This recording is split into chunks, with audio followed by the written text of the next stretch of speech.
रामनगरी अयोध्या में तपस्वी छावनी के महंत परमहंस दास ने अपने जन्मदिन पर राष्ट्रपति को एक पत्र लिखा, जिसमें उन्होंने राष्ट्रपति से इच्छा मृत्यु की अनुमति मांगी। परमहंस दास ने प्रधानमंत्री, गृह मंत्री, प्रदेश के मुख्यमंत्री और जिलाधिकारी को भी ये पत्र भेजा है। तपस्वी छावनी के महंत परमहंस दास का कहना है कि 7 सूत्रीय मांग पत्र राष्ट्रपति को भेजा है। उनकी मांग है कि जनसंख्या नियंत्रण कानून बनाया जाए, समान नागरिकता संहिता लाई जाए, साथ ही भारत को हिंदू राष्ट्र घोषित करने जैसी मांगे की गई हैं। अगर उनकी मांगे पूरी नहीं होती तो उन्हें इच्छा मृत्यु की अनुमति दी जाए। राष्ट्र की एकता और अखंडता को अक्षुण्ण बनाए रखने के लिए हमने 7 सूत्री मांगों को लेकर के महामहिम राष्ट्रपति महोदय को पत्र भेजा है,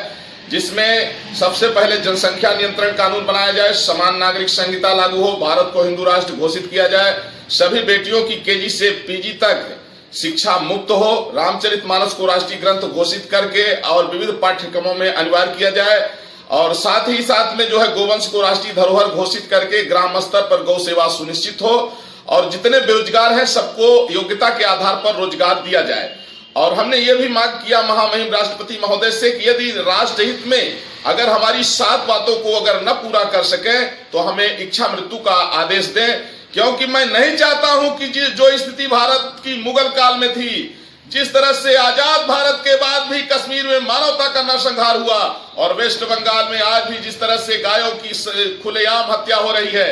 यह जो है भारतीय संस्कृति के विपरीत है। भारतीय संस्कृति जो है तो गौ, गंगा और भगवा से है। इसलिए राष्ट्र की एकता और अखंडता बनाए रखने के लिए, और देश की एकता और अखंडता तभी संभव है जब भारत हिंदू राष्ट्र घोषित हो, क्योंकि देश बंटवारे की ओर जा रहा है। निरंतर जो एंटी नेशनल सोच रखने वाले लोग हैं, वह जो है एक बहुत बड़ा षड्यंत्र करके फिर देश का विभाजन कराना चाहते हैं। इसलिए मैं चाहता हूं कि महामहिम राष्ट्रपति महोदय राष्ट्र हित में जन भावनाओं का आदर करते हुए हमारी 7 सूत्री मांगों को जो है तो वो लागू कराएं, और अगर ऐसा नहीं होगा तो महामहिम राष्ट्रपति महोदय मुझे जो है इच्छा मृत्यु का आदेश दें।